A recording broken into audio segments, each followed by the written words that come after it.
What's going on, y'all? Welcome to my channel, The Underrated Darkness. I'm in Maryland visiting. I'm at the Miss House, so I'm visiting from Maryland. Then we got the one and only Drew Titan LDBC all day Bronx on deck. That's right. And this is Yes, this is New sir. York, this the New York combo. So what we gonna do now? Oh shit, damn, I forgot. I'm slipping. Let me read this out to y'all, man. Get it done, man. Um, read this out. Come enjoy a real conversation with the number one grinder. Us as the righteous one individually, let's make a change within ourselves. And genuine being there for each other. We all we got. Remember that, y'all. We all we got. And so this is what I'm going to do. Um Again, you see the one and only Drew Titan. You know, this is a chop up. Let people know. This is a chop up, y'all. All right, this ain't no interview. This ain't no informant shit. You know what I mean? Just letting your motherfuckers know. Don't come with the nonsense. Oh, yo. No, it's not like that. You know, these are two black men chop it up and build it. I don't want to hear no informant shit. I don't want to hear that shit. Cause I'm letting you know right now. I don't want to hear that shit. So, but I'm just putting it out there. So, what we're going to do, be back in 3 minutes, 40 on 1 second. I'm going to hit New York. Me and Drew be right back.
Man, that's tight.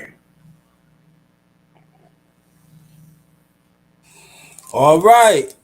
Well, all right. Again, welcome to my channel, Underrated Dogs. I'm visiting with the Miss in Maryland, so I'm not in Virginia. So, again, this is a chop up. Well, this is a chop up with the one and only on the Dogs Roundtable, brother Drew Titan, Bronx on deck, as Yep. always on time. Let me introduce the people before we continue.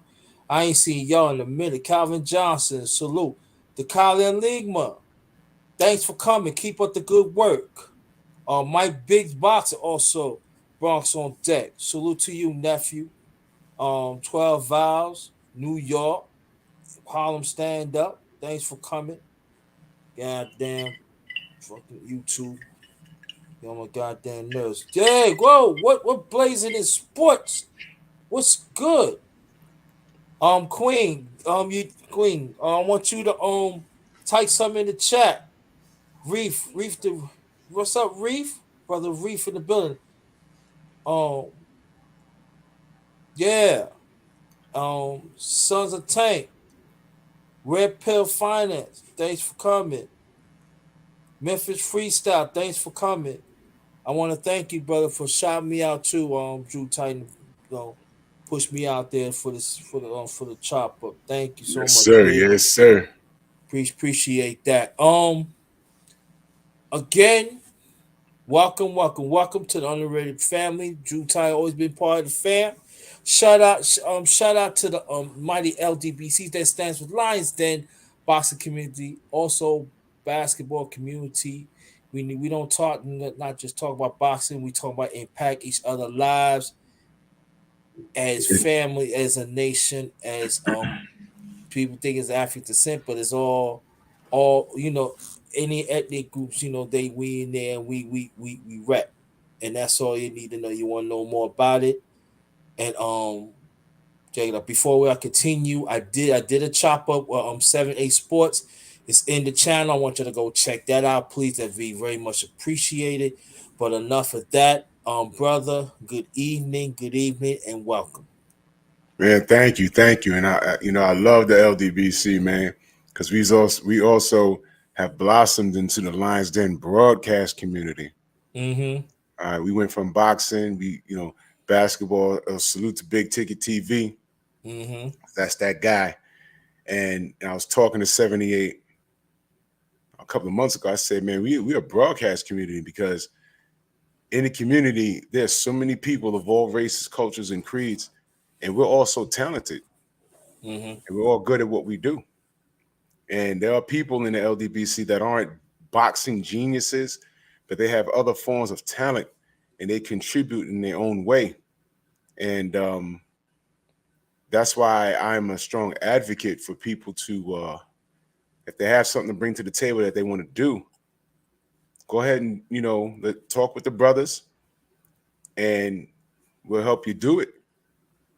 Mm-hmm. Maybe box is not your thing. Maybe it's something else. It could be knitting. It could Mm-hmm. be anime. It could Mm-hmm. be something. It could be wrestling. But we're a Mm-hmm. broadcast community now. Now we're a community, not a gang. It's a community, Community, and yes. each one is going to teach one, and everyone's talented in their own right. You understand? And we're exponential in growth, and I really appreciate that, man. I really appreciate that. And this past Saturday, as you know, uh, the People's Champ, the King, Deontay Wilder, made his return, Yes. and this weekend was very instrumental, and it was a it was a it was a testament to what we do. Um, Mm-hmm. Tay Jones landed in New York, I believe, Wednesday or Thursday, Mm-hmm. and I tried to get it because my buddy owns a party bus. He owns a party bus company, and Mm-hmm. I was trying to get a party bus for us, but everybody was landing at different times, and it was just short notice. Next time he comes to the Barclays, I'm gonna have it on deck for everybody. But everybody was staying different places. It was just hard to get it together. But Mm-hmm. it's the association was so nice. I met a lot of the brothers for the first time, um, and it was just so dope to be around all those people. And it was just surreal to me. And the brother, his channel is That Dude Named Dave, and his channel, it's not a boxing channel at all. But interesting how I met him was, he has I call it a grown folk channel, and that's what my second channel is, the Painful Excellence Podcast. And I follow him, so I was just listening to him one day, and he was reviewing a Kendra G video. So I like to hear him talk about it. And he brought up how he's a fan of Deontay Wilder. So I said, oh, man. So then he started talking positive about him. And I noticed he had a link in the chat. So I clicked the link. I said, brother, I didn't know you was into boxing. And I chopped it up on his channel. The first time I met him, we chopped it up about boxing for about an hour. That's how I met him. This was about 3 months ago. And I've learned some things from him because he's in contact with a lot of people in, I got to be careful how I word this because YouTube is playing games with words. Yeah, I know. Yeah, right. Exactly. Let's just call him the men's channel. Right. That sphere, you know what I'm talking about? The sphere, the men's channel. So, we chopped it up, and he educated me because I'm sure you know that there's a lot of weird things going on. YouTube doing weird things with our money, our views, and not sending out notifications. And where I thought it was just the Black community, it's been a lot of communities on YouTube that has been suffering. And he's in contact to a lot of these important people, these bigger channels. I'm sure you heard of the lead attorney. He's in direct contact with him. And he was telling me some stuff. I said, damn, So long story short, he was in Brooklyn with us. You see him in the pictures. He was in Brooklyn with us, man. And man, that was just so dope. I mean, but he came from Chicago. He's out there in Chicago. Salute, Stormy. I see. Yeah, he's in, that dude named Dave is in Chicago. You know what I mean? And that's what it's about. It's about building association. And I would love to do that more than getting on here and fighting with people and people making this videos about everybody. That's not what I do. You understand? Creating controversy and beef is not how you grow your channel because you attract the wrong kind of audience. And when you finally buckle down and there's nothing to fuss, you have nothing to fuss with. Because the reason why I don't respond to people is because I don't want them to have anything to fuss about, because it proves that all of those subs, you'll get 100 subs in a month fussing with me. But once there's nothing to fuss about, what are you going to talk about? You can't talk about what I'm talking about because no one's interested. And then those subs go away. And I'm a firm believer that every minute I work on my craft, it'll net me dividends, because this is a business now. My second channel is Drew Titan LLC. I LLC my name. I didn't get into this for the bread. I came here to support a movement from what 78 put together. I supported the movement, but I always said, from when I had my first 50 subs, I always said, I'm not in here to make money. But if I get to a point where I'm making money, I'm not going to duck it either. And I'm going to treat it like a business. So, that's what I started doing. And it turns out I'm pretty good at what I do, I guess, because when I was at the Barclays, and the family will tell you, there was people coming up to me and say, yo, you Drew Titan, man. I watch you every morning. I didn't know who the hell they were. I had to shake their hand and say, who are you? And they'll tell me a name. I say, oh, man, I do see that name. And, it was all love. It was all peace. And no issues. I do believe there was trolls there. But, as usual, nothing happened. So we had a great time. And salute to everybody that was there. Salute to Team Bomb Squad. And we had a great time, man. We had a great time. I enjoyed meeting everybody, man. I had a great time. And we had some fun, man. We had a lot of fun. And being that I live in New York, I drove around a little bit, right? Okay. Me and Tay Jones, we went up to Junior's. We sat down, we had lunch. And when I drove him to the Bronx, there was things that I was noticing when I was going across the Brooklyn Bridge. And I said, man, I live in a very beautiful city. And I take Mm-hmm. it for granted because I lived there all my life. Right. You understand? But there's a lot of hidden gems in here. This is a very beautiful city. There's a lot of hidden gems in here. You know, on my other channel, the Painful Excellence podcast, I'm gonna review lounges. I'm gonna rate them. I'm gonna rate the food and Mm-hmm. everything. And I'm gonna give the address and like somewhere you can go and just not spend a bunch of money. You could, if you're in the city, you could take a date. Just go sit down, have some finger food, listen to some live music. You know what I'm saying? Um, Going into 2023, I'm gonna take my channel to another level. But you know, I work for Yeah. transit, so my schedule's always changing every 3 or 4 Right. months. So, you Yeah. know, I gotta work around that. But yeah, man. I don't want to talk about boxing. Now we You know, have I to talk do that about boxing. more. What I want to Yeah, ask you a question. yeah. Tell people you already said the Bronx. Tell the Mhm. people about the Bronx, how you was raised, how the culture is in New York, and everything. Wow. Born in Harlem, raised in the Okay. Bronx. Um, we were in the South Bronx, and then we moved to the Northeast.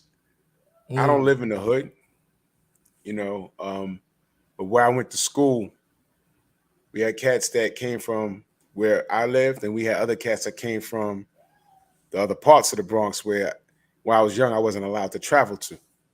Mm-hmm. Um, there's a lot of history in the Bronx. As y'all know, the Bronx is pretty much where it's the home of hip hop. It's where it Uh-huh. started. Yeah. 1520 Cedric Avenue. Yep. Yeah. You can Google it.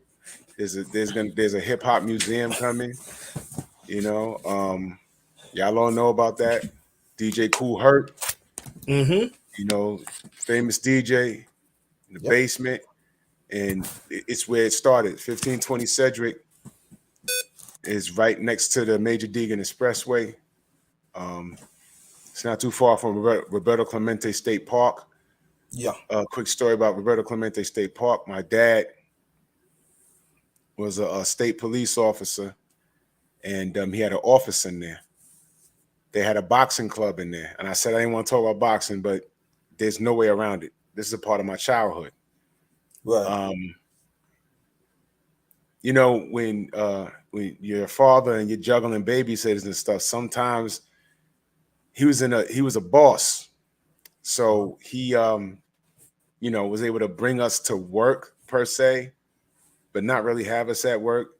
The babysitter was the gym downstairs, two big old boxing rings. It stunk, um, but he was working. Mm-hmm. And I have an older brother. He says, "Yo, take your brother downstairs and y'all hit the bag and talk to the trainers or something." This was in the 80s. This was from like maybe 81. I was like 6 years old until like maybe 87. Mm-hmm. And the big dog in there was Mitch Blood Green.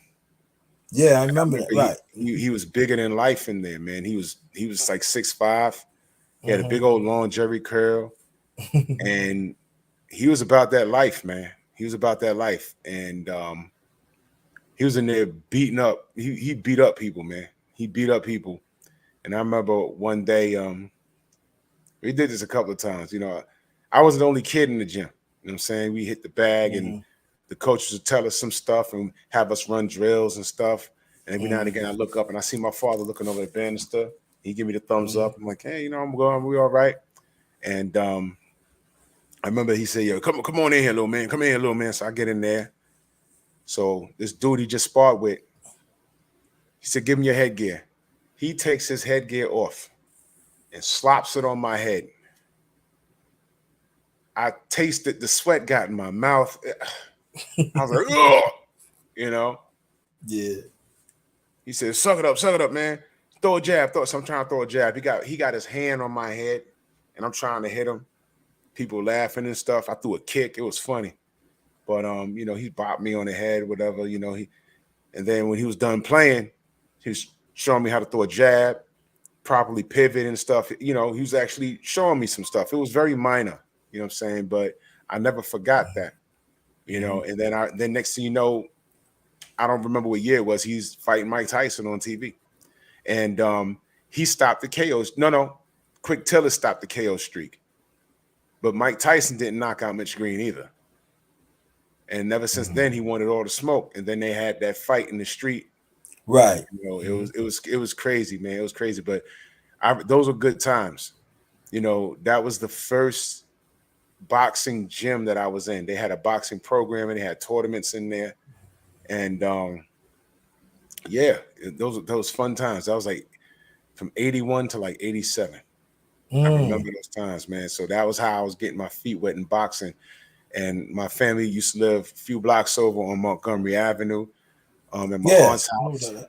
I remember watching.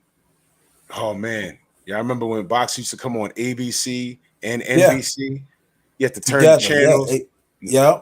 We'd be running from room about to room. The same time. Yeah, man. We'd be running from room to room watching the fights, and that's how I fell in love with the sport. I watched Hagler Hearns at my aunt's house there. I watched Hagler Ray Leonard there, and then upstairs we watched Holmes Tyson. We watched a lot of fights in there. I watched Aaron Pryor versus Alex Arguello 1 and 2 in that crib. I drive by that house sometimes because my family done been sold the house.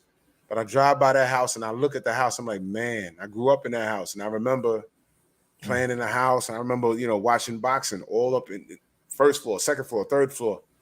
Man. It was crazy, man. It's beautiful times and then the music, man, the things I can hear music, right? And I remember exactly where I was when I used to hear these songs, and it incidentally, it either brings me to Christmas because we spent a lot of holidays in the house, or the summertime. We had a lot of barbecues in the house, in the backyard, man. Yeah. I had the Commodores. I was like, oh man, I remember, running around with my cousins, listening to that. Man, good times, man, good times. But the Bronx, when I started to travel on my own, you find out quickly where you're not supposed to go. You find out quickly where you're not supposed to go, man. I started traveling where we still had graffiti on the trains. Oh yeah, I remember. Yeah, you remember they had the graffiti. I'm talking about. Let me say about Drew Titan. Shout out, brother. Watch out to everybody in the chat. But what Drew Titan is talking about, we talking about the old trains like in the 1920s and 40s and 50s. Those are the trains that he talked about that they put graffiti on. I'm talking about the graffiti was so bad that sometimes you can't even sit down on the seat. You got to stand up. Literally, you still smell the paint. Yeah, you can smell the paint, and the paint. Sometimes the paint is so strong that even if you get off the train, especially into something, you know what I'm saying, ain't that smell ain't going nowhere. Man, listen, 180th Street. There's a train yard over there. I remember my cousins used to they never took me because I was little. My my other family used to live on Howard Avenue, the projects over there. And I remember they used to go in the train yard and tag the trains. And they come home late at night smelling like paint. And I never saw their work, but sometimes they would stand over there on Westchester Avenue and look up at the trains. And it was like, for them, it was like watching a movie because like, oh yeah, I did that last night. And the train would go riding by. And then I remember when they started doing that new stuff where they started tagging over the windows too, the whole window. I remember that. I remember all of that, man. I never, ever went into the train yard. And the reason why is because it's like, yo, you too little. There's a third rail there. And all we need for you is to get fried, and we got to explain that to Auntie. I'm like, all right, chill. Yeah. You know what I'm saying? Plus, they be out there like 1, 2 in the morning. The police come. How they gonna escape my little ass? Crazy. Right. You know what I'm saying? But what I used to like, there was always a block party. And what I did like is when there was a block party and it was early in the day, and they break out the cardboard and they start break dancing and stuff. Now that I was able to do, but then summertime, it'll be like 8 o'clock, but the sun is still up. So I'd be like, let me stay outside. And then I remember his boy that lived across the street, he had a little sister that was my age. You know what I'm saying? I was like, what, maybe 10 or 11, something like that. And I'd be playing with her and stuff. I'm a little boy and I was coming in my own. I knew I liked girls early. You know what I'm saying? Yeah. And then around 9 o'clock, my aunt would stick her head out the window and be like, she'll point, bring your ass upstairs. I'm like, yeah, but Auntie, they outside. Yeah, they're older. You come upstairs. Man. And his other boy was a DJ. His other boy was a DJ. And they used to build speakers. And you could smell the fresh, how they used to sand down the speakers. You could smell it. And he used to plug it into the street light. And that's how they got that's how they used to get their electricity. Every now and again, the police would come around and be like, nah, you can't do that and unplug that. But, they would leave and they plug it back in and stuff. You know what I'm saying? Gotcha. I'd be stuck upstairs playing the Atari, you know what I'm saying, looking out the window, watching them play, because my aunt lived on the 3rd floor. And I'm like, man, I want to go outside, man. I couldn't go outside. Around that time, I think there was a gang in the Bronx called the Black Spades. They were just dying down. They didn't do anything crazy, but well, to my knowledge, they didn't. But that was just now dying down. I remember African Bambaataa used to slide through there a lot. Yeah. But it was good times. But hip hop, man. I remember when Rockbox first came out. Run DMC. Yeah. Bro. Streets was lit, man. Yeah, the streets was lit. It was lit. I remember that because I want to ask you this question after I do this though too. And also Drew Titan's gonna ask questions about me, y'all. So he is gonna ask me questions. So it's a chopper. So that's along. But I remember those times too that even the rappers was used to be on block parties. They used to come on block parties, not just the jam, but they like anything that needs in the neighborhood. And I'm talking about the 5 boroughs. I remember that they used to go to Brooklyn, they used to go to the Bronx, they used to do all of this. And I remember this that I could tell you one time I met LL Cool J back in '86. And this is a true story. He said, look, and then you remember we didn't have the Metro card, we had tokens. Yeah. And he bought some tokens. He said, meet us right up here and stuff like that. And I remember we was at Thrive's Neck in the Bronx. And I remember Thrive's Neck. Yeah, Mike Biggs know what Thrive's Neck is. Yeah, Thrive's Neck. And so he used to stay over there. Right. So I already knew Thrive's Neck because I played ball. I used to play ball over and everything. And so I used to chill with this guy named Lance. God bless. I'm just gonna say that. And we still there was partying and everything. And so it was a rap there. So it was like, well, you need food or you need shelter. They work within the community. And I think that is the missing part of hip hop that nobody don't want to talk about this. And I would like to invite you back, Drew Titan, when I do when I got another segment on my channel, the underrated true life stories. I want to bring you back because that is the part of New York that they fail to understand. Like I remember there was times that it was a struggle, but we used to play ball or whatever. We used to get our coins together, get heroes, or buy a loaf of bread, buy a knife, go to the dollars and buy a knife, and just make sandwiches. And we used to be in the park and eat, and always plan for something like get out the hood. See, Yeah. people don't understand that, and you know what I'm saying. And so it wasn't all about no Brooklyn. It was about all of us in New York City. Because back then, when this one, I'm starting to want people to know. I'm not gonna say everything. Y'all just have come to under true life stories. Whatever I, created this in the near future. But I want people to understand this though too. That it was a jungle out there, and we would do whatever we can to save each other. And I want people to understand that, because there's a misconception that, oh, you would just no, because listen, when I come to the Bronx, that was my family. When Drew come to Brooklyn, that's a family. That's how it was in New York. This New York other shit, I don't know what's going on, but that's how it was. And so that's what hip hop means to me. And that's why, like, when I be in New York, when I come to see my family, when I see certain they go, it's like culture side. I said, what the fuck's going on? I'm like, yeah, man. I'm like, what?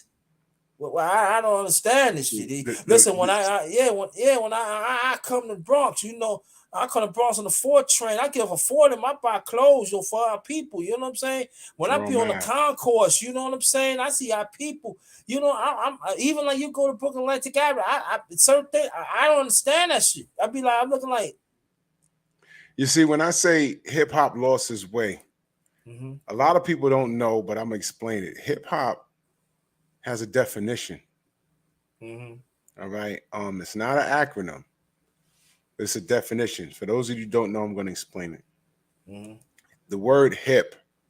All right. Now, we all know how black people ended up in black neighborhoods, and there's segregation. It's still segregated to this day, but now it's more or less by choice.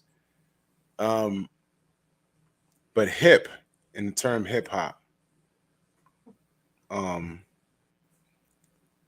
hip means, you ever heard the term, I'm hip to that game plan? Oh, yeah. I'm hip to your game plan. That means you're aware. So hip means you're aware. Melly Mel, Grandmaster Melly Mel, who I know. I was texting him earlier today. We work out at the same gym. Hip means aware. When they did the message, it's like a jungle sometimes. It makes me wonder how I keep from going under. All right. Yeah. The message, him and Grandmaster Flash and Furious 5. That means, okay, we see the play. We see how they systematically put us here, and they want us to kill each other. We're hip to that game plan. So we're going to move into a different direction. What is movement? Hop. Hop means movement. Hip means being aware. Hop is mean moving in a particular direction, which is a positive direction for us. We created hip hop. It's not exclusive to black people, but we created it. Because believe it or not, if you look at these old posters and stuff, white people were there. White people were there, Yeah, exactly. Puerto Ricans were there. They were there. But, we created it. And they said, oh, this is great. We're going to back you on this.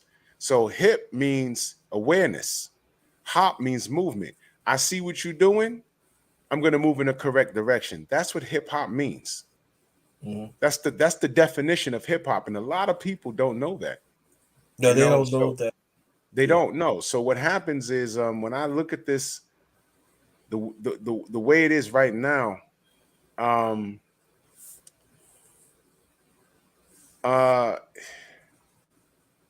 love hip hop and what it's supposed to be, but at this point, I can't defend a lot of things because it's very irresponsible, and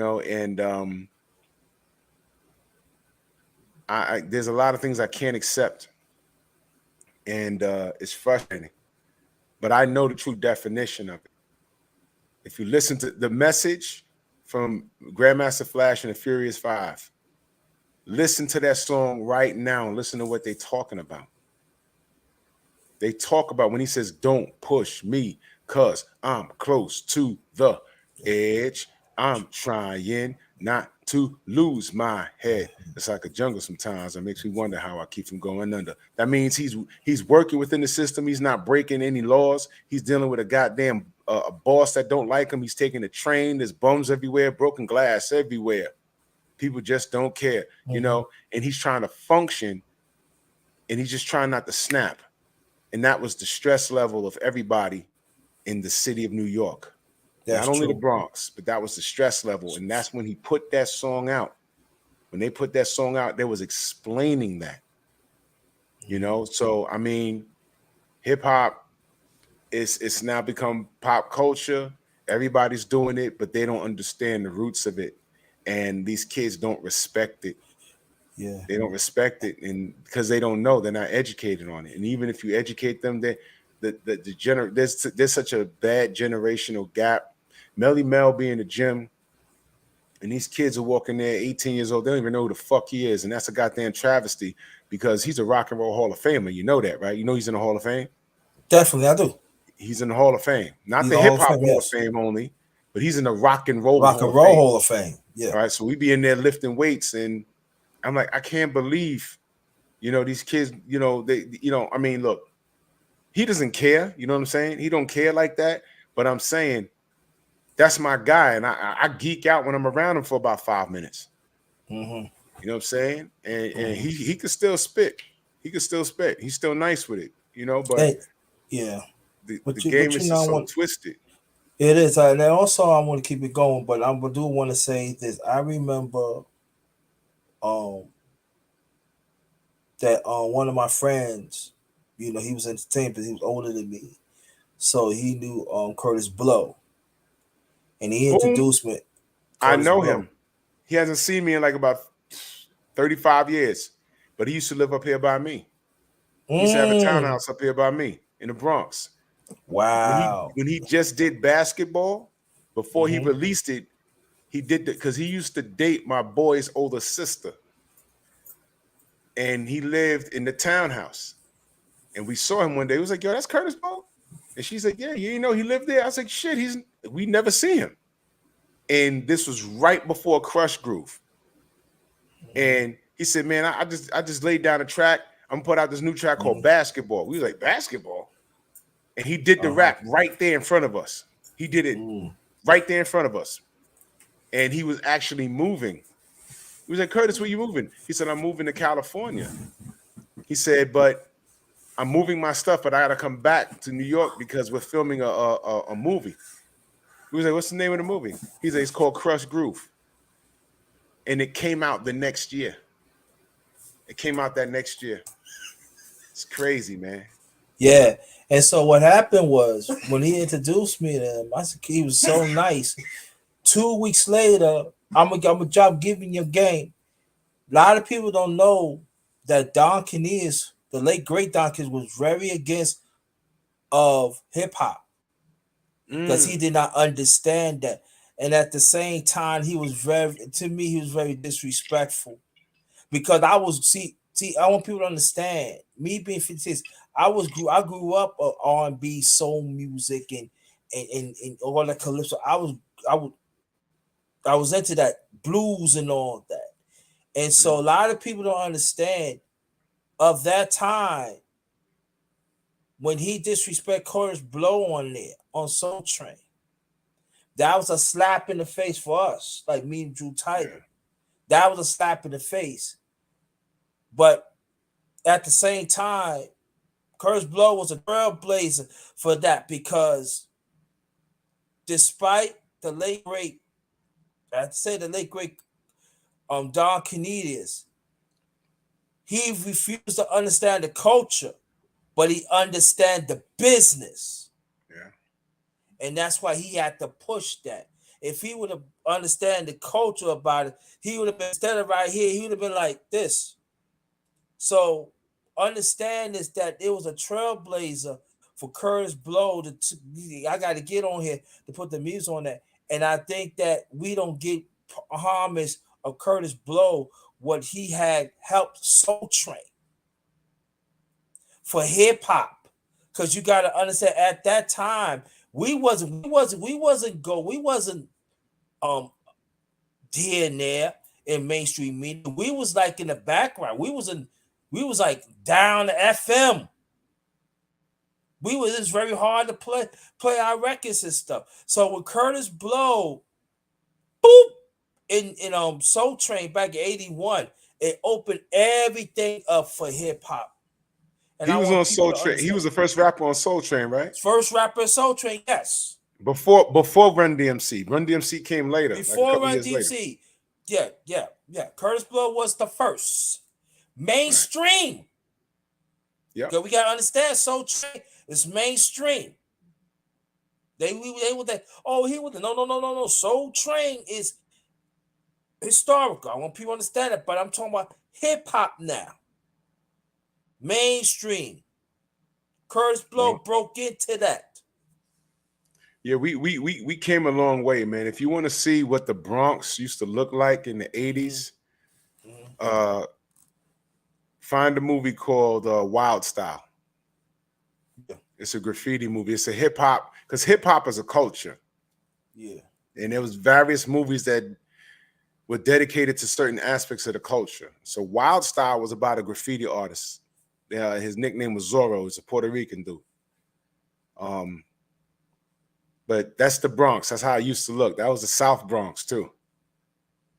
Yeah, Yeah. you're right, Callie. You got to separate hip hop from today's music. Rap music is just a small element of hip hop right now. But then you had graffiti, you had breakdancing, yeah, Uh-huh. rap music, and then the style of dress.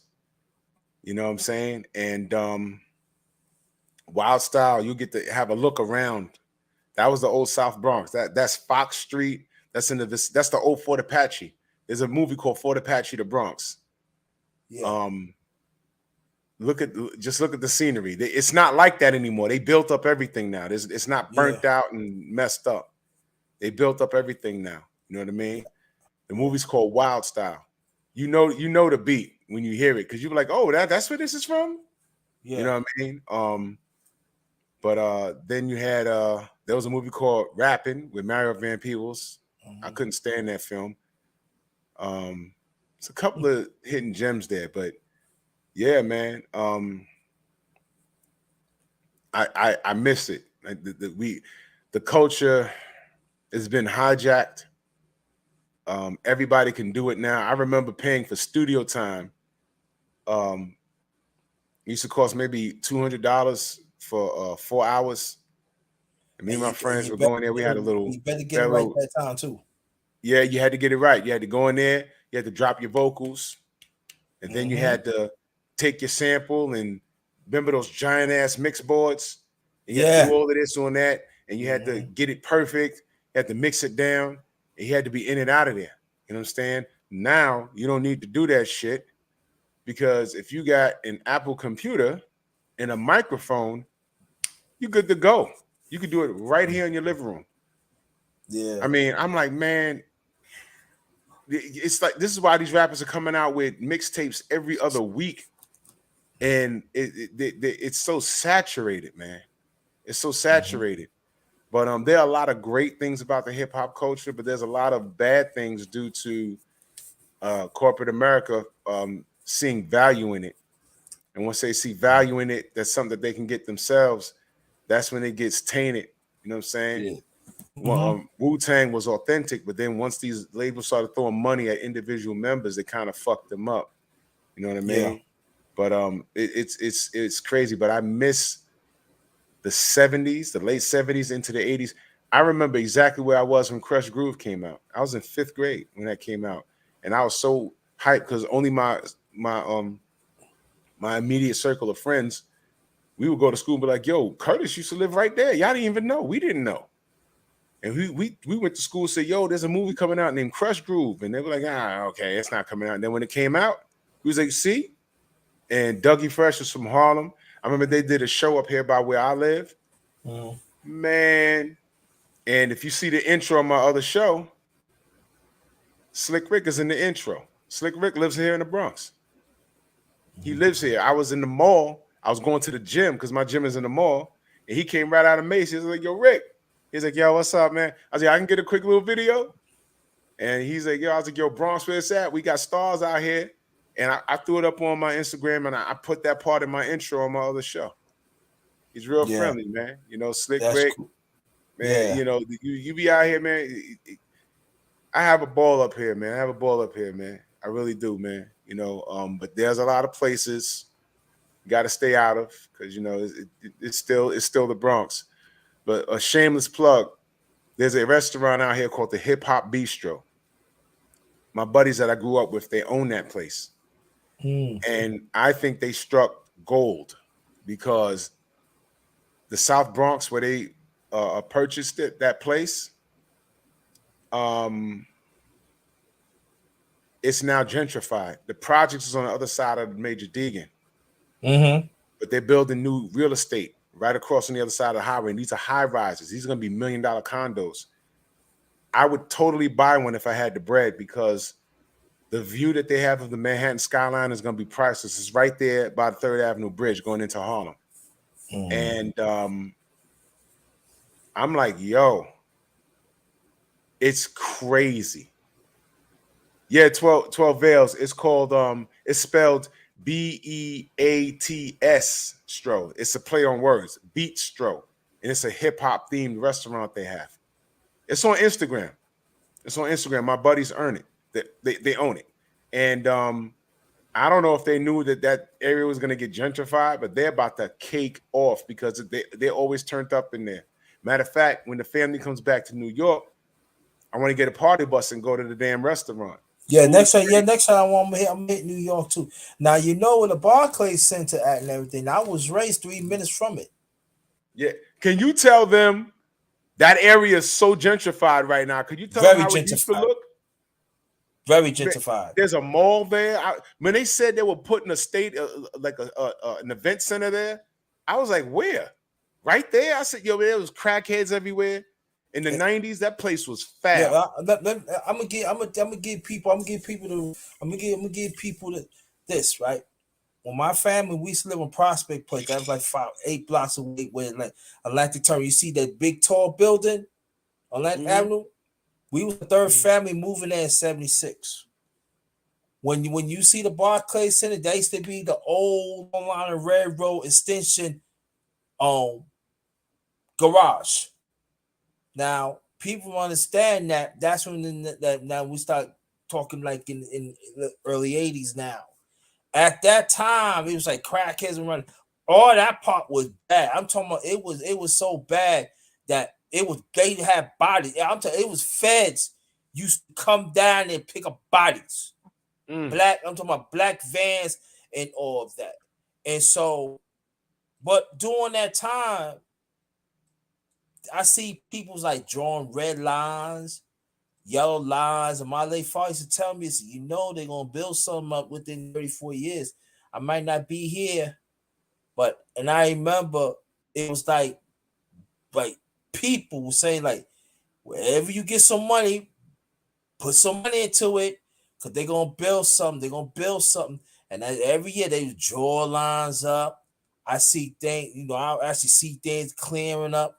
And that's what I'm saying. This is what I'm saying. Let people know that I actually seen the continuation. Everybody thought it got gentrified like in the late 90s and in the early 2000s. No, it started it like probably like almost 30 years before that. And I was a preteen then. And so see a culture was snatched away from you. And then there people look like us. They was corn snatchers. I'm not gonna leave there was no money. There was no money coming in the community. So it was all us. We were scrapping. Scrapping. And so it was all right. Barclay Theater was up. But while it was going up, the jobs around it for us as a people was going away. It was like I got a business right here, but it was snatched, but it also was a ripple effect around New York City too that people don't fail to understand. It was a ripple effect, and so now I'm speeding up to late 90s, early 2000s of our people. I'm talking about the politicians when they let Hillary Clinton come in Harlem to run as a senator. Now let me tell people what it is. Whenever a senator wherever anybody that deals with politics, if you move into another state, you got to be a resident to a certain amount of years to become a resident. Then you run for that certain office. The Democrat Party had pushed it, so that's when you start seeing the brother Drew was talking about the gentrification. That's you see the next level of it, and that's when Columbia University got involved, Brooklyn Hospital got involved. That's when like whoever who had jobs was gone. The brownstones of Harlem, Brooklyn, and prominent black people was snatched up. I'm talking bookstores in Harlem, Bronx, Queens, Brooklyn, snatched up. We ain't had nothing. I'm talking within the late 2000, late 1990s into 2000s. This is what I'm talking about. Now I'm talking about the decade right now. And this is what the Barclays Center comes into the picture like 2009 and 2010. We was finished. We didn't have nothing. You got to understand. Even the summer youth programs that we looking forward to work, they ain't there was no money. Like New York City Housing Authority, the apartments was they was raising high to force us out to move other people in. There was no affordable housing. Yeah. And I'm gonna tell you something else. The projects on the other side of the Major Deegan, Trump tried to buy those projects about 5 times. And all he wanted to do, because project buildings are built very sturdy, but it's the company that it keeps. You know what I mean? So what they wanted to do is just buy them out, move the people out, and redo the whole neighborhood. And in fact, they don't call it the South Bronx anymore. They call it Sobro. You know, like Soho in the Village in Manhattan. So we call it Sobro. I heard. And let me tell you, I will admit, the side where my friend's restaurant is on, they got lofts, and they have I think it looked like a lounge that's open kind of late. And I'm gonna go over there and check it out. They building that place up, I must say, and I would have never thought they'd build some giant ass buildings over there, but it's looking real nice. What I want to do, I want to share the screen. I see 12 Veils put go share the screen. in there. And like I said, ask me questions, bro. Ask me questions. Okay. Yeah, no doubt. So there it is. This is the Hip Hop Bistro. Mr. C is gonna be there on the 23rd. This is inside. This is the front of it. There's a bookstore next to it too, man. It's great in there, man. It's great. Okay. Fat Joe been in there plenty of times. The food is great, man. Food is really great. But yeah, bro, man, you was there in NY from the humble beginnings, man. What are your thoughts about from where we came from to where it is now? Do you think it was better back then, where it was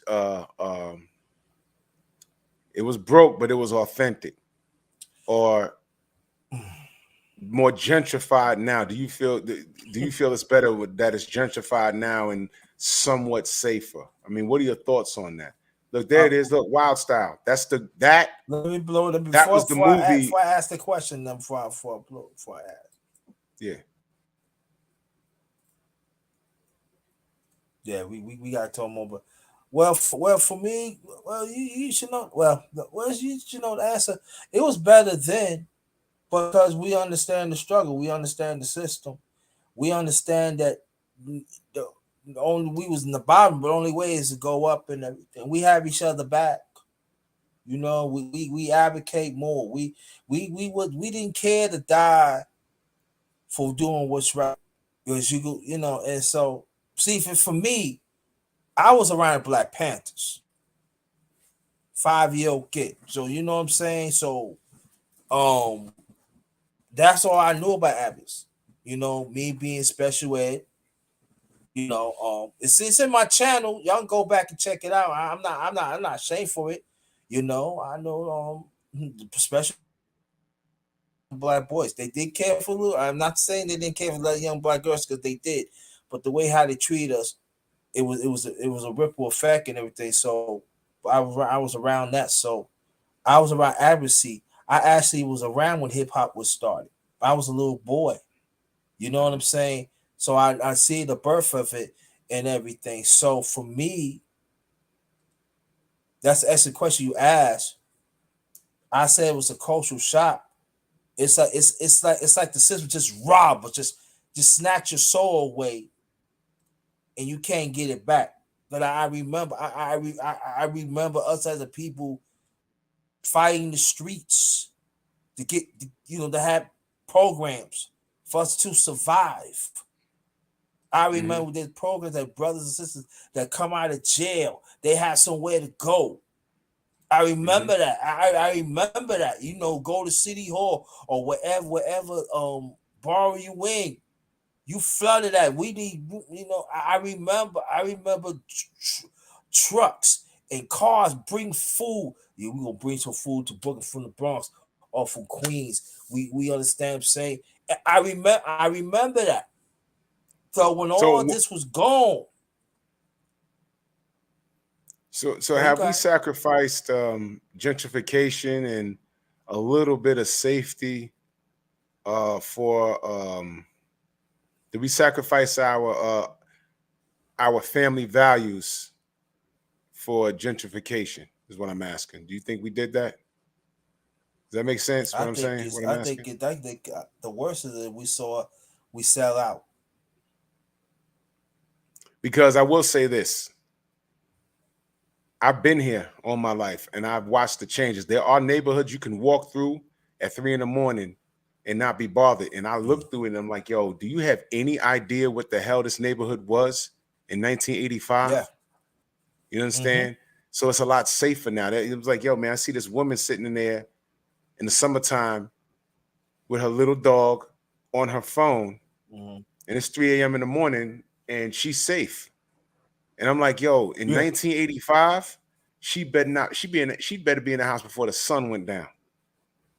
And now Yeah. she's somewhere in the Even in Bronx, Brownsville, So even in Brownsville, East New York, on Fort Greene, where I'm at. Yo, yeah. About that time, you better be in the house. yeah, but now, you know what I mean? So what I'm saying is it was harder back then, but we were the ones that had good heads on their shoulder, we was more unified, we was more family type, but we we're more to feel safe, we rely on a system now. So we Yeah. sacrifice our personal values for gentrification. You understand? And the sad, It's a yeah, and the double-edged sad sword. thing about it, yeah, yeah, and also the sad thing about it though, the ones that paved the way, Yeah.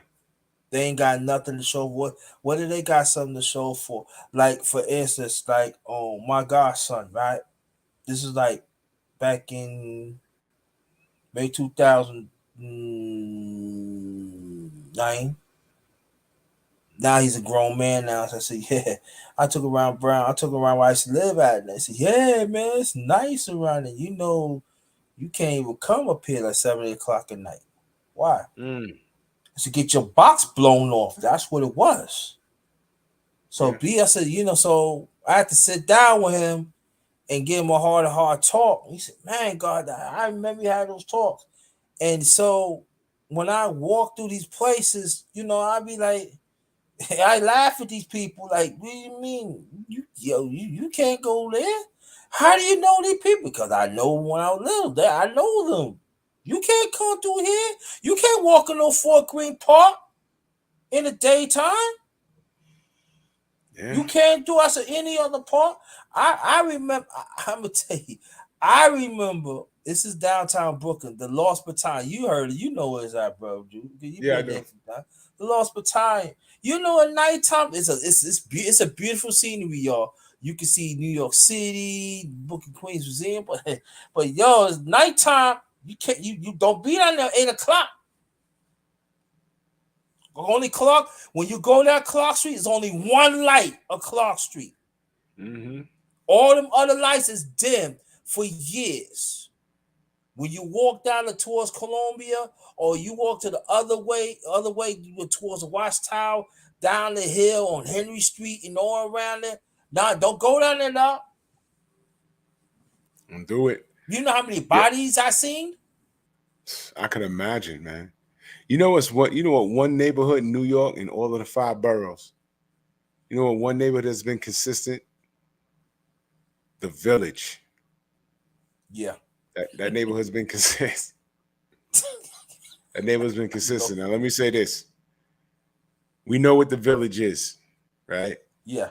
Right. They do have some bars, not bars. They have lounges there where they play live music. The Blue Note is down there. You can take a date to the Blue Note. It's a little it can be a little pricey depending on who's playing there. My boy Fear None, he plays a violin and he does tours with the Jizza.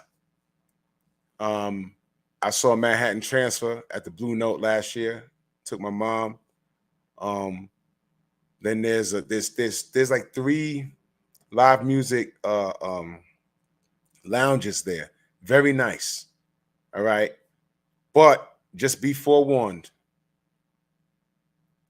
If you end up in that neighborhood, I'm already telling you what it is. When I make fun of Anthony Joshua shooting that jump shot at West 4th, that's the Village. And I was like, why is that his first stop in New York?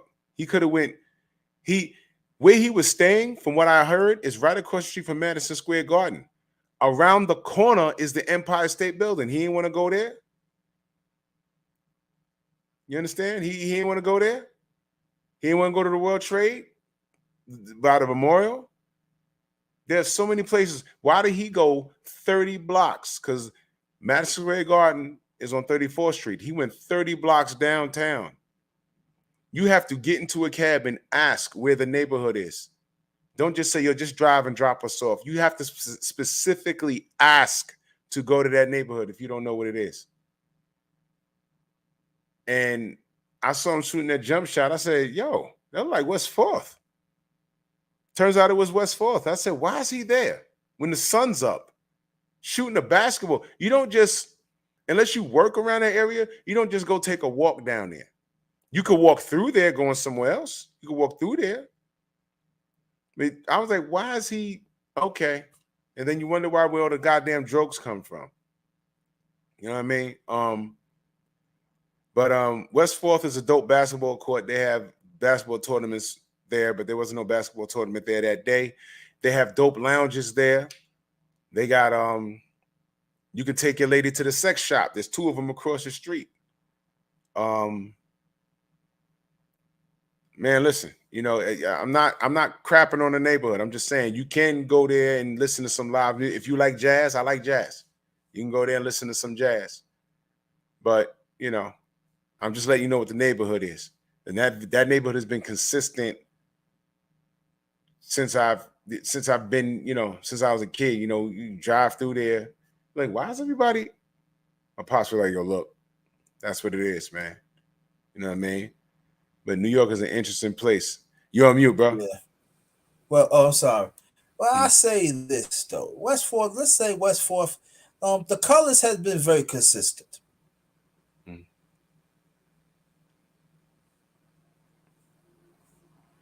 That's all I can say. Yeah, it has. It has, man. It's been very consistent. It has, man. Yeah. I saw the brother Cali. He mentioned Bensonhurst. For those of you that never been here, if you're black, I don't care what part of the century it's in, don't walk through Bensonhurst. Don't. Just don't. I don't even want to take the show in that direction, but just don't work through. You Google Yusef Hawkins. And what applied back then applies today. 1989, Yusef Hawkins. No reason that's the same year my father passed. That's the same year my father passed. Yeah, I'm sorry, bro, but that's. And then, matter of fact, it was Yusef Hawkins, and happened about 3 months after that. And then there's Williamsburg. That's the golden people. Don't go to there. Williamsburg. I'm gonna tell you like this. He mentioned Bensonhurst, but I'm gonna name you other ones that is around. You don't go to Bath Beach. You don't go to Brighton Beach. You don't go through Mill Basin. Mill Basin. You stay out of Sheepshead Bay. Sheepshead Bay, stay out of it. Stay out of it. Don't even make no attempt. They're going to try and get away with it. Drive through. Drive through. Don't even get out, go in the store. Don't even park. Don't even Don't bother. go through the neighborhoods. Don't even bother. Don't Find your bother. people and just stay adjacent to your people, for real. New York is still pretty segregated. It They is. might smile in your face. They'll take your money if you go into their store, but they'll be cussing your name when you leave. And I'm also sorry, in that's just what it Brooklyn. is. Yeah, and I'm gonna tell you, and go on the B train, go to New Trick Avenue and all right there. Don't go there. Don't go there either. 18th Avenue. Don't even go to 86th Street. Don't go there either. No. Don't play yourself. Yeah, just Don't even chill. don't even think about going to Bay Ridge. If you go on the Bay Bay Ridge, Ridge, yeah. be on the Brooklyn Queens Expressway. Go towards Manhattan or go towards Staten Island. Oh yeah, be okay. Yeah, it's still it's more covert Still now, the but don't same. get caught out there. Don't get caught out there, Nah, please. Don't get caught out there. Don't get caught out there, for real. But they going. Yeah. I gotta pack this up. I gotta go to bed. I'm on fumes, brother. Oh, I'm sorry. I was going to ask a No- few questions, but if you gotta go, Well, you know what? Let's do 10 more minutes. Let's do 10 more minutes. Go to bed. all right, 10 more minutes. All right, Yeah. drop your question down there if you want to ask questions. 10 more minutes. We gonna squeeze out Drew time. 10 more minutes, y'all. 10 more minutes. And then if you want to ask any question about me, you can, no problem. But I do want to ask you one question about what did you see in music of today? The music. I mean, what what Yeah. what kind of music we talking? Well, Because so it's not hip it's not hop. R&B that I'm listening to. Not No, today's no, I R&B. ain't talking R&B. No, no, no. Mm, I'm talking about. Let's talk about hip hop. Hip hop today, brother. I'm still. Yeah. It, I couldn't name a rapper today. I couldn't name a rapper today. I stopped paying Mm. attention maybe in the 2000s. Maybe. I'm still listening to Boot Camp Click, Buckshot, and KRS-One put out an Yeah. album a few years ago. Yeah. You know what I'm saying? Sean Price is Hmm. still one of my favorite rappers of all time. You know what I'm saying? Yeah. Hmm. I'm still on that type of time. All these new rappers with the funny colored hair, I couldn't tell you anything because I can't be a 46-year-old man blasting that shit. I can't do it, and I won't do it. It's ridiculous. You know what I Mm. mean? And I love the rap music, but I can't defend it right now. You know what I'm Yeah. saying? I'm still listening to 80s and 90s and early 2000s rap music. You know what I'm saying? If Common puts out something, I'll listen to it. If Talib Kweli puts out something, I'll listen to it. You know what I'm Hmm. saying? But I'm not running around saying, yo, you heard the latest track from Dick Blower number 9 from fucking Miami somewhere. I'm like, what the fuck? Who? Hmm. When you got guys running around like Lil Nas X, you got guys running around like Saucy Santana. I'm checked out. I don't want to hear it. I don't want to hear it. Yeah. I mean, for real, some fat nigga twerking on stage. Yeah. This I is where we checked are. out that too.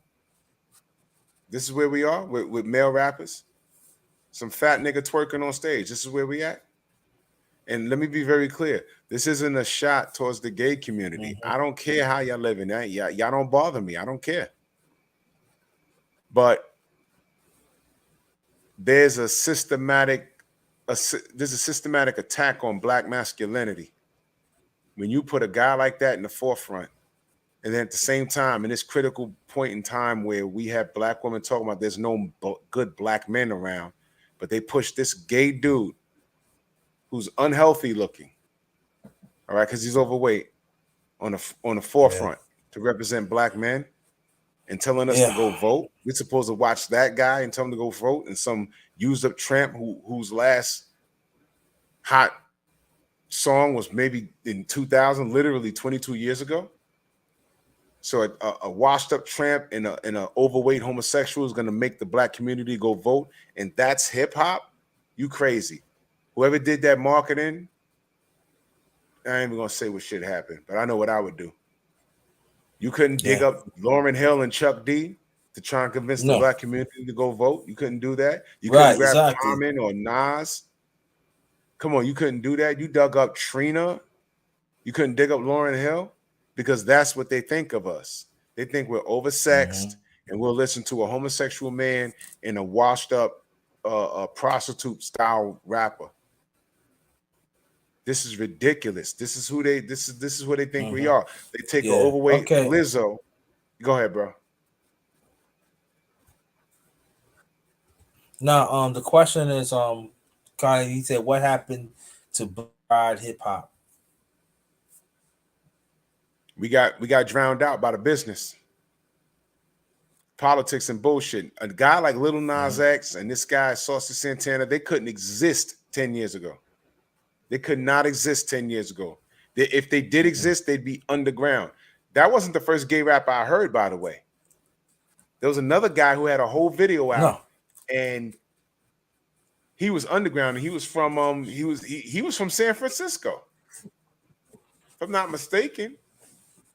He had a whole video out and everything, and I was like, "Yo, what is this?" But these guys couldn't exist. But what happens is that community slipped through the cracks.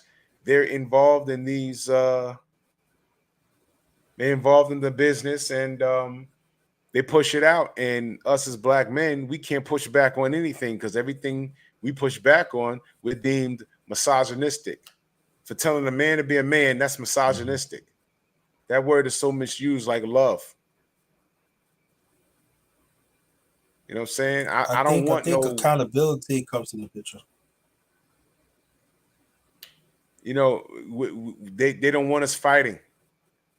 We're not even. This is even a Yeah. race. This isn't even a race thing at this point. We're trying to fight to be men at this point, and they don't even want us doing that. A guy like Saucy Santana could not exist. He couldn't exist 6 years ago, man. Now he's on stage twerk. Come on, man. Come on, man. Come on, man. This Yeah. is bullshit, man. This is bullshit, man. Yeah. Yeah. And I I hear you. speak up on it. Now I'm not talking about ag bashing. I'm not talking about death to him or more fire. I'm not talking about that. I'm talking about you do what you do, but you're not gonna put this dude in front of my culture for us to follow. I don't want that nigga telling me to vote. And look at what he's saying. No voting or no bucking. That's what they're saying. So let me get this straight. If I had a son that was 21 years old and he says, you know what? I'm on the fence about voting, Dad. I'm supposed to show him this fucking video of Trina and Saucy Santana. No vote, no bucking. That's supposed to make a kid go vote. That's supposed to motivate him to go vote. This is what they think about us, man. That's It's true. fucking ridiculous. That's true. It is. So you know what I'm gonna do? I'm gonna read out two, three comments, and then I'm gonna say make your last remarks. We'll make your last one. We're gonna close this out because I don't want to keep you out here. Let me read this out. Church people always see gay men singing on stage, and also women too. Women in the act too. Got to put them in too. They talking about like Brittany right. Okay, every time I think about it, and then they got the nerve to call her American hero, but the eyes of women is. When the last time she fight for you as black woman as being feminine? Good night, Queen. Thank you so much. And I want your women to think about that. Salute that to Jab Marine, Mahalo, holla, holla family. Thanks for coming. Yes, And sir. act what's happening. Thank you. Thanks for everybody come. Act yeah. Thank you so much. Thanks for everything. Brother Drew Ty, make your last remarks. Stay right there, Yo, make my last man. one. We're gonna close it as a family. Yo, man, this has been great, man. Um, like I said, believe it or not, I like having conversations like this more than like having about boxing. Boxing has become an Mm-hmm. angry conversation as of late. And it's Mm-hmm. like, I need shows like this and shows like the Painful Excellence podcast, to have real talk. And yeah, man, this has been dope, man. Finally, I got to rock with you on your channel, bro. Man, this is real dope, man. Salute to you, man. Salute to everyone in the chat, man. Much love and appreciation. Y'all know where I'll be in the morning. You know what I'm saying? And again, this is the link to the Painful Excellence podcast. Dang, I was Yep. getting ready to ask that. Yeah, put that in the chat, please. Yeah, most Yes. deaf, man. I'll be live tomorrow.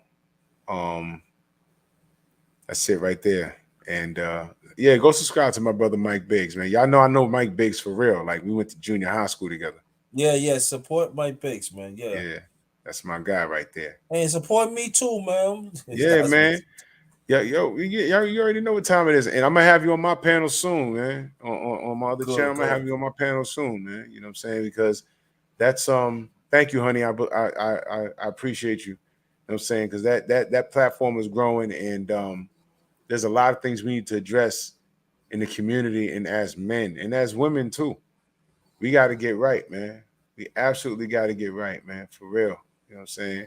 Yo, Unique Dawn, man, come to the other channel. I need more ladies on the panel. You know what I'm saying? Yeah. Because there's things that we're trying to figure out.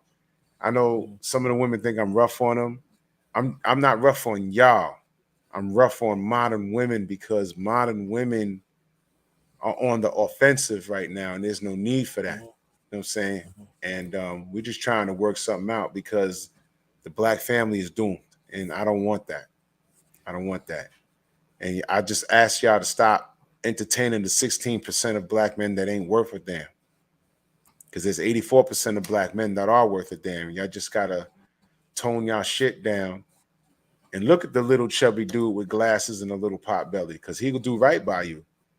Because Pookie and Ray Ray, although they're over 6 feet tall with a six pack, they ain't gonna do right by you.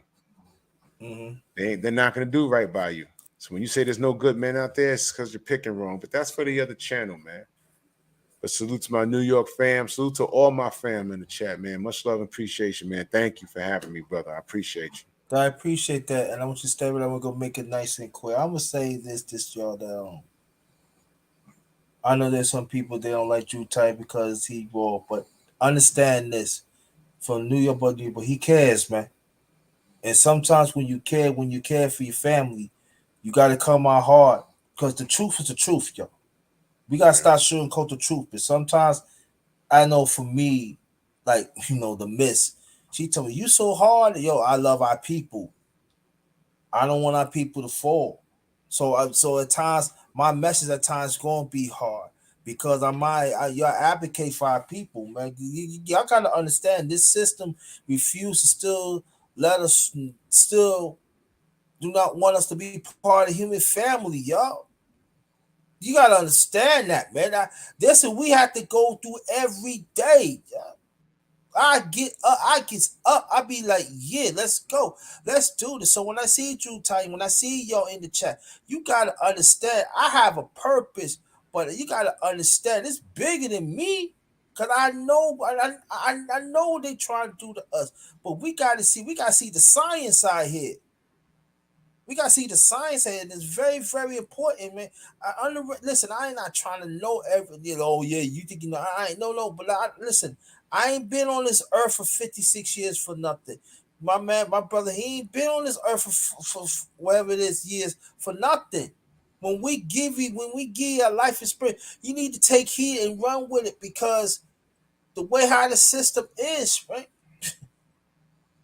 One way or the other is going to get. And the only way I see is going to be the righteous ones and unrighteous. I'm on the righteous side. I don't mind. I don't mind dying for doing Mm-hmm. what's right. I don't mind. It doesn't Mm-hmm. bother me because I made my mind already. What's what it is, what it is. So we gotta understand. So when a brother or sister come with this knowledge, sometimes drop a little something here and there. You'd be surprised they take that. and better for the people. Take time to listen. Y'all gotta take stop going there. Oh, you want to go to these big channels? I'm not saying, and I'm not talking about the LDBC. I'm talking about outside the LDBC. But I'm just saying that there are some big channels that they just tell you what you want to hear. They want to have this falsified congregation. What me and Jules talking about, we want to bring true people together to advocate yourself and to fight, to stand strong. It don't have to be about New York. It could be all around the world, And Yeah. I appreciate that, Dekai Lima. I'm glad you put me in that, sir, because because when it comes to New York, I'm keeping it real, Drew. They talk about they keep me out of it. Like I ain't there. But you know what? It's all good though, because look what happened right now. Because when I talked to Drew about it, I said, man, I don't want to be on the radio. Just get me on. He said, get me on. I got you. Just like that. Don't even worry Simple. about it. I got you. He said, I got you. Don't even worry about it. And that'd be a good one right there on Kylie. Yeah, we should think up. But let me say this. Anybody that is traveling to your destination, home, job, etc., the climate out there is real, is crazy. Take extra safety precautions to protect yourselves. Because you know why? I care. Drew Titan cares. And we Damn don't right. want nothing to happen to you. We don't. So thank you so much, Drew Titan. I want you to go hit up his secondary channel. Let's do that. Let's support. I might come back in the morning, hit you with another morning real talk. Or Drew, what time you go on in the morning? 9:30 a.m. 9:30. 9:30 a.m. Yeah. Okay, if I don't do morning real talk, I'll come in there, definitely hit you up and everything. But shout out to the underrated fam. Shout out to the LDBC. Shout out to the hashtag TWT fam. I want you to just understand, y'all. It's all about us. We need each other more than ever. That's all I'm Yes, saying. We sir. do. We do. So thanks a lot. Salute Bronx on deck. Thank you so much. Appreciate you, bro. Yep. All right, brother. All right, peace.